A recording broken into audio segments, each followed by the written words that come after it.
இன்றைக்கான தேவனுடைய வார்த்தை பொறாமை. நீதிமொழிகள் 3ஆம் அதிகாரம் 31ஆம் வசனம் சொல்லுது, கொடுமை உள்ளவன் மேல் பொறாமை கொள்ளாதே, அவனுடைய வழிகளில் ஒன்றையும் தெரிந்து கொள்ளாதே. சாதாரணமாகவே தேவனுடைய பிள்ளைகளாக நாங்கள் இருக்கும் பொழுது எங்களிடத்தில் பொறாமை இருக்கக்கூடாது. எந்த வகையிலையும் யார் மீதிலும் நாங்கள் பொறாமைப்படுகிறவர்களா இருக்கக்கூடாது. ஏனெனில் ஒவ்வொருத்தரையும் தேவன் ஆசீர்வதிக்கிறார்.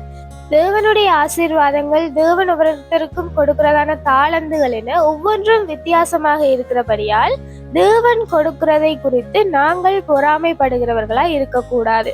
ஆனால் இந்த வசனம் சொல்லுது, கொடுமை உள்ளவன் மேல் பொறாமை கொள்ளாதே, அவனுடைய வழிகளில் ஒன்றையும் தெரிந்து கொள்ளாதே. விசேடமாக சொல்லப்பட்டிருக்கு, கொடுமை உள்ளவன் மேல் பொறாமை கொள்ளாதே. அதாவது கொடுமை உள்ளவன் என்று இங்கு சொல்லப்படுகிறது இல்லீகலான செயற்பாடுகளை செய்கிறவர்கள். அதாவது சிலர் பார்ப்போமாக இருந்தால் இல்லீகலான செயற்பாடுகளை செய்வார்கள், ஆனாலும் அவர்களுடைய வாழ்க்கை ஐஸ்வர்யம் நிறைந்ததாக காணப்படும். ஆனால் உண்மையில் இல்லீகலான செயற்பாடுகளை செய்து ஐஸ்வர்யவான்கள் ஆகிறதை பார்க்கிலும் நேர்மையாக இருந்து எங்களுடைய வாழ்க்கையில தேவன் கொடுக்கிற சின்ன ஆசீர்வாதமே போதுமானதாக இருக்கிறது.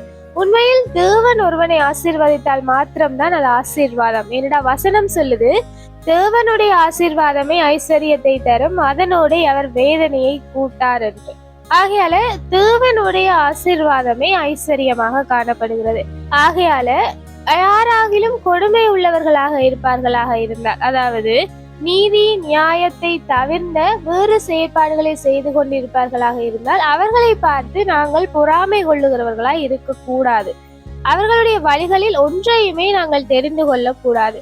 நாங்கள் தேவனுடைய பிள்ளைகளால் தேவனுடைய நீதிகளை கைக்கொண்டு அவருடைய ஆசீர்வாதமே போதும் என்று எண்ணுகிறவர்களாய் காணப்பட வேண்டும். Have a nice day.